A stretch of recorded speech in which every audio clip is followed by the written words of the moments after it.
Video ini merupakan part kedua dari alur cerita film Magi. Lauren ternyata sudah dari dulu mencari tahu keberadaan sekte Ganjir, yang keberadaannya sampai sekarang Lawrence tidak mengetahuinya.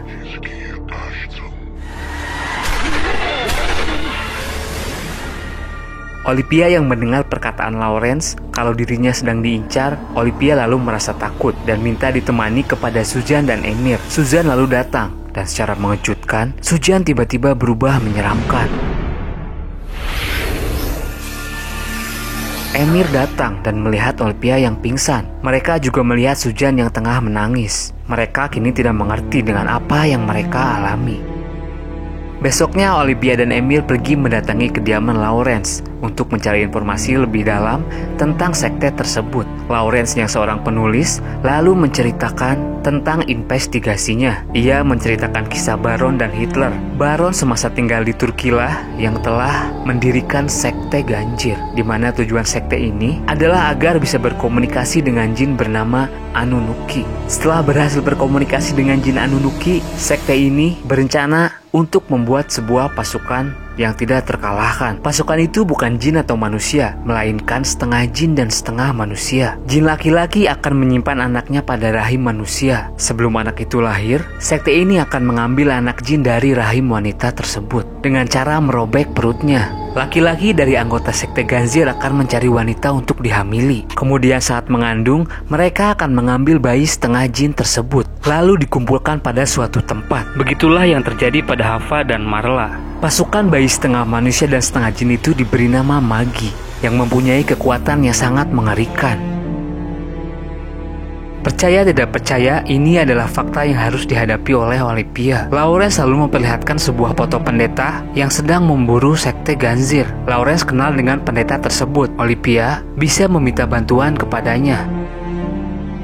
Setelah perbincangan yang berat, Lawrence dan Olivia diteror di rumahnya masing-masing. Lawrence yang sedang di rumahnya saat itu sedang asik menyiram tanaman. Lawrence tiba-tiba melihat sebuah rekaman misterius dari televisinya. Lawrence mengetahui ia sekarang sedang didatangi oleh sekte Ganjir. Lawrence juga menelepon pendeta kenalannya. Ia bilang kalau ia sedang diganggu. Lawrence juga meminta bantuan kepada pendeta agar menolong Olivia yang sedang diincar.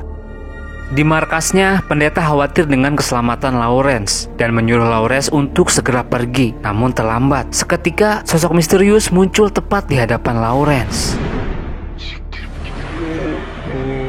Lawrence yang sedang memegang senjata tak kuat untuk melawan, hingga Lawrence meregangkan nyawa dengan senjatanya sendiri.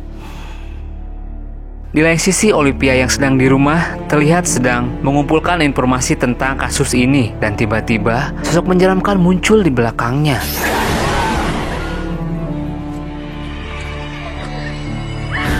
Olivia berhalusinasi. Tak lama Emir datang, lalu menenangkan Olivia. Olivia kini benar-benar merasa takut. Ia berkeluh kesah kepada Emir dan mengkhawatirkan nasib dia ke depannya. Emir di sana mencoba menenangkan Olivia. Hingga di sela pembicaraan mereka tak kuat untuk menahan hawa nafsu. Mereka lalu melakukan hubungan badan. Teror tak berhenti di situ. Olivia yang sudah terlelap tidur lalu dibawa oleh sosok menyeramkan. Emir panik melihat Olivia menghilang. Emir lalu menemukan Olivia sedang duduk sendiri di ruangan di lantai bawah. Emir dan Olivia kini sudah tidak tahu lagi apa yang harus mereka lakukan.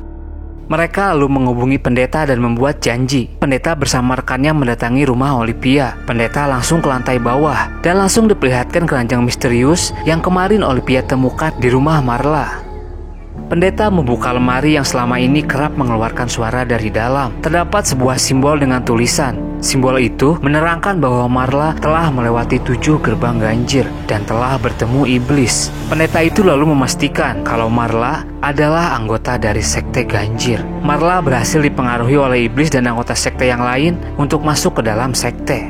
Olivia menanyakan kepada pendeta apa tujuan Marla masuk ke dalam sekte ini. Pendeta itu lalu berinisiatif untuk memanggil iblis yang menghasut Marla untuk menanyakan apa yang dijanjikan oleh iblis itu sampai bisa menghasut Marla. Ritual pun dilakukan.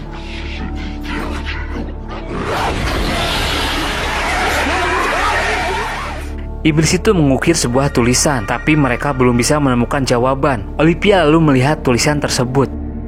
Olivia lalu teringat dengan kaset yang ia temukan di kamar Marla. Ia menemukan tulisan Marla. Pendeta itu lalu membacanya dan ia mengetahui bahwa Marla dijanjikan akan terlahir kembali dengan kehendaknya sendiri, sama seperti Yesus. Hal itulah yang berhasil menghasut Marla untuk bergabung dengan sekte ganjir. Pendeta itu lalu memperlihatkan cover kaset tersebut kepada Emir dan menanyakan arti dari gambar ini. Seketika pandangan mata Emir kabur sebelah dan secara mengejutkan, pendeta lalu menusuk Emir dan sosok mengerikan lalu keluar dari tubuh Emir. Pendeta kini mengetahui ternyata Emir adalah anggota dari sekte ganjir. Terlihat dari simbol pada tubuhnya, Emir adalah dalang dari semua ini. Sontak Olivia kaget mengetahui fakta ini. Tak lama pendeta itu merasakan kedatangan iblis dari sekte tersebut. Bergegas mereka pergi ke tempat persembunyiannya. Pendeta itu lalu berkata, Olivia dari awal sudah dijebak. Saat bersama Marla di rumahnya, saat ia terluka memegang sebuah benda misterius, darahnya menyatu dengan Marla yang anggota sekte, yang berarti menyatu juga dengan darah iblis. Sehingga tanpa disadari, Olivia sudah menjadi bagian dari sekte. Semua itu bisa terlihat karena Olivia kerap diganggu oleh jin-jin sekte ganjir. Olivia juga berkata kepada pendeta, ia sudah berhubungan badan dengan Emir. Sontak pendeta kaget, karena sebenarnya Olivia ditiduri oleh iblis. Dan sesaat, Olivia tiba-tiba menjerit, seperti tengah kerasukan. Untuk menenangkannya, mereka menutup tubuh Olivia dengan kain yang telah diberkati. Tak lama tubuh Olivia menghilang. Pendeta itu lalu memutuskan untuk melakukan sebuah ritual agar bisa mengembalikan tubuh Olivia yang telah diculik ke alam gaib. Ritual pun dilakukan. Dengan ilmunya, pendeta berhasil masuk ke alam gaib. Di sisi lain, Sujan datang ke rumah Olivia dan menemukan Emir sudah tewas. Tapi secara tiba-tiba, wajah Sujan berubah mengerikan dan Emir berhasil bangkit kembali. Di alam gaib, pendeta berhasil bertemu dengan iblis yang menangkap Olivia. Lalu terjadi pertarungan di sana. Di dunia nyata, rekan si pendeta dibuat kaget dengan sosok Emir dan Susan yang datang dengan muka yang menyeramkan. Di sana mereka mencoba mengganggu rekan si pendeta. Kondisi itu membuat lemah si pendeta di alam gaib. Rekannya lalu tak habis akal. Ia memasukkan sebuah pedang ke dalam lingkaran, dan pedang itu pun sampai di tangan si pendeta di alam gaib. Pendeta tersebut lalu berhasil mengalahkan sosok iblis berserta Emir dan Susan. Pada akhirnya Olivia, pendeta, dan rekannya selamat. Tapi tak lama polisi datang dan meringkus mereka. Pendeta dianggap melakukan sebuah ajaran sesat. Pendeta dan rekannya lalu ditangkap. Sementara itu Olivia dibawa ke sebuah ambulan, dan saat sadar, Olivia melihat sosok Marla dengan wajah yang berbeda. Seiring waktu berjalan, Olivia meninggal dunia. Dan film pun berakhir di sini. Terima kasih buat kalian yang udah nonton video ini sampai habis. Bagaimana pendapat kalian tentang film ini? Tulis di kolom komentar. Dukung channel ini agar terus berkembang dengan cara di subscribe, like, comment, share. Oke, segitu aja. Mohon maaf jika ada salah-salah kata. Akhir kata gue pamit dan sampai jumpa di video berikutnya.